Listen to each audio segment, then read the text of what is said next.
Hello, everyone, and welcome to another rollicking episode. Hope it's rollicking of Mondays with Mundy, and that's me, Jim Mundy, the historian for the Union League Legacy Foundation at the Union League of Philadelphia. And it's October 26th when this is first being aired, so we're getting close to Halloween, so I hope you like the tie.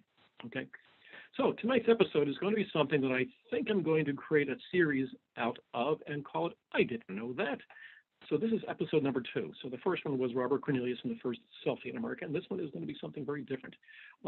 We're going to start with a Union League member named Archibald Loudon Snowden, and we'll see where the story takes us, okay? So having said that, I'm going to jump on to share screen right away. I hit that, and I wait for this to come up, and then we do that, and voila, it worked once again. I'm always amazed when I do that. I didn't expect it to work. So anyways, episode 2, and here we go. We're beginning with Archibald Loudon Snowden. You can see he was born in Cumberland County, Pennsylvania in 1835. Cumberland County is the county to the west of the Susquehanna River once you cross over from Harrisburg. Carlisle is the county seat, if that helps you take it geographically. His ancestor, William Snowden, received a large number of land patents from the Duke of York in 1699. So they became large landowners in what was then known as Philadelphia. But it was an English city, not the Philadelphia we know today. All right. We go through a number of ancestors. His father, Isaac, is a doctor in the U.S. Army, serves under the infamous Andrew Jackson in the Seminole Wars. And he would then come back to Pennsylvania, where he would marry Bynes, B-I-N-E-S, and they would beget Archibald Loudon Snowden himself. So he graduated from what was then known as Jefferson University in 1856. Now it's Jefferson, Washington, in the southwest corner, Washington County, southwest corner of Pennsylvania. In 1857, he came to Philadelphia because his uncle James Ross Snowden was a director of the U.S. Mint, and at that point, he was named the registrar of the U.S. Mint in 1857. But I'm sure he had the brains to go with the job. Otherwise, his uncle wouldn't have given it to him. So then in 1857, so in 1860, the election, Abraham Lincoln, he becomes a Republican. He had been a Democrat up until then, but he thought that the Democrats were basically ruining the manufacturing economy of the country, and so he became a Republican. And they did a much better job with it, that's for darn sure. So in 1861, the Civil War begins, and he helps raise a regiment in Philadelphia and is listed as lieutenant colonel. So he would become an Army veteran, although it's kind of conflicting, interesting whether he actually served in the regiment or not, but he did join the 1st City Troop. And at that point, he would become eventually a captain in the 1st City Troop. And the 1st City Troop is the oldest organized military unit in America to this day, based in Philadelphia. So in 1864, he marries Elizabeth Smith, and they would have 4 children. And that's where the tale will take us eventually. So in 1866, he is named the chief coiner at the U.S. Mint, and apparently he's becoming a nationally known expert in numismatology, that is, the numismatics, the study of coins, medallions, and things like that. He would go on to write papers, articles, books, and things like that on it.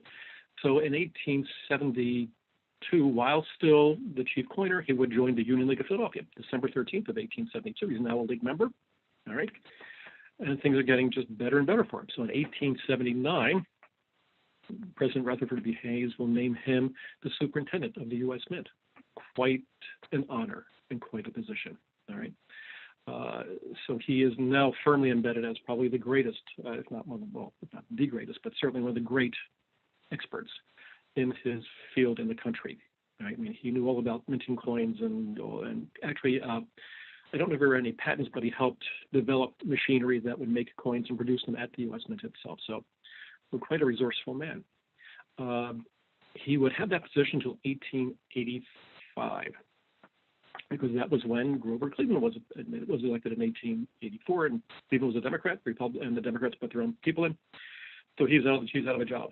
And that's fine, though, because he was doing fine.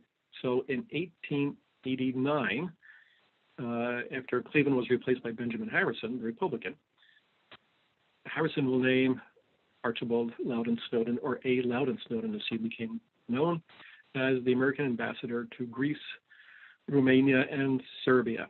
And he would remain in that position until 1892, when he would then be named by Harrison as the American ambassador to Spain. Actually, he was known as the major plenipotentiary, but we'll call him an ambassador just the same. He would leave that position in 1893. Again, Cleveland came back in office in 1892 and puts his own men in those positions. And so Snowden basically retires, goes back to Philadelphia, and like all good, proper Philadelphians, becomes involved with the Pennsylvania Railroad. And why not? It was becoming the country's largest corporation, and it would eventually be the largest railroad in the world. So he's well positioned in Philadelphia economically, socially, and politically at the same time. And like all good proper Philadelphians, he would become a commissioner on the Fairmount Park Commission, and eventually would become its chairman as well. He would die at his home at 1812 Arch Street on September the 6th of 1912. So that's Archibald Loudon Snowden. And who would have thought that a League member would have been the superintendent of the U.S. Mint to begin with? But our story doesn't end there, though, folks. No, there's a lot more to it than that. Hopefully you'll be surprised. So let's get on with the story, shall we? All right, here we go. So A. Loudon Snowden and his wife Elizabeth Smith Snowden begat Caroline Smith Snowden, and you can see her birth and death dates there. And she married Stuyvesant Wainwright. And that Stuyvesant, by the way, is the Dutch Peter Stuyvesant, who was the last Dutch governor of New York. So an old New York family, pre-Revolutionary War, and the Wainwrights were equally old, but in a different part of New England. So that's that. So Caroline and Stuyvesant begat Loudon Snowden Wainwright. You can see his birth and death dates there. All right. He would marry Eleanor Painter Sloan. All right, still with me? I mean, this is pretty easy genealogy so far. All right. Now, this guy, though, would become known primarily. Now, he was involved in insurance companies in New York City and would become known, though, as one of the great American yachtsmen of his age. So that's worth. All right, moving on. Loudon Snowden Wainwright Jr., 1924-1988. Marries Martha Henriette Taylor, 1922-1997. So Loudon Snowden Wainwright Jr. Basically had a career working for Life magazine in New York City. He became a writer for them, wrote over 200 articles, and became an assistant editor at the same time. So he was involved in the magazine publishing industry for most of his career. All right. And he would also die in New York. And they're all buried at Cedar Hill Cemetery in Westchester County. So. All right, so what happens next? They beget this guy. And if you don't recognize him, we'll figure that one out. Okay, so I'm going to share another screen. So stay tuned, folks, because I'm trying to do a little audio here. We'll see if it works. I haven't tried it yet, first time, so stay tuned. Okay.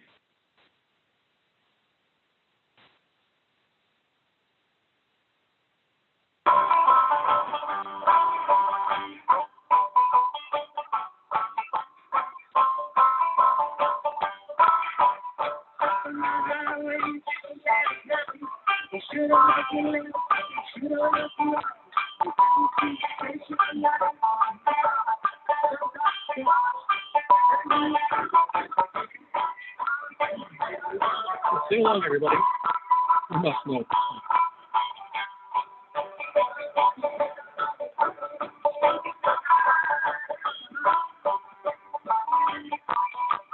Okay. That's crazy. Gotta go find that. All right. So that's that. Okay. Okie dokie. Now let me go back to share. All right. So, and that, as I'm hoping you've figured out by now, all right, is, any guesses? Loudon Wainwright III. Okay. All right. So let me, I'm going to stop sharing that. Let me go back here. So let me see if I can bring my PowerPoint back up, just because I do want to show you what he looks like in today's world. So who would have thought that a Union League member in the 19th century would have begat a very, very famous, it's not going to work for me, darn it. Sorry about that, folks.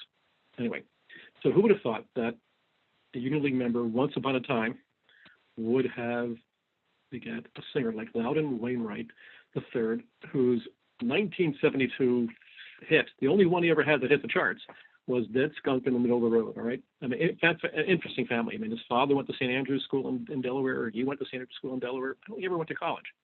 But his mother got him a job at a boatyard in Rhode Island, and there he met a gentleman who gave him the guitar, and that apparently was the end of that. And as I say, the rest is history. So interesting character, wonderful music. I also remember him as playing Captain Spaulding. I don't know if it's a reference to the Marx Brothers or not, but he played Captain Spaulding in MASH over 3 years, 1974 to 76. And altogether, I believe he's created 24 albums. Just a very versatile musician, a character, as you can imagine, and all that fun stuff. So I hope that became a complete surprise, and that, I didn't know that, okay, so to speak. So and after that, you don't need me to tell you a whole lot more about Loudon Wainwright III, because you probably already know it, or you can find it out easily enough. So that was that, and I hope you are surprised. I hope you were surprised by it. So anyway, enough of that. Thank you for joining us once again. It's always a pleasure to have you watching Mondays with Mundy. Thanks to the Legacy Foundation at the Union League for making these episodes possible. And stay with us. We've got one more. The next episode actually is going to be our last one on American presidential election politics and the Union League. And I think this one's going to be just as surprising and fun as the last one was, right? So stay tuned on Monday, November the 2nd, the day before the election. Seems appropriate. So, all right. Well, thanks for watching. Enjoy. Stay safe, because it's still getting crazy out there. And we'll see you next week. Thanks and goodbye.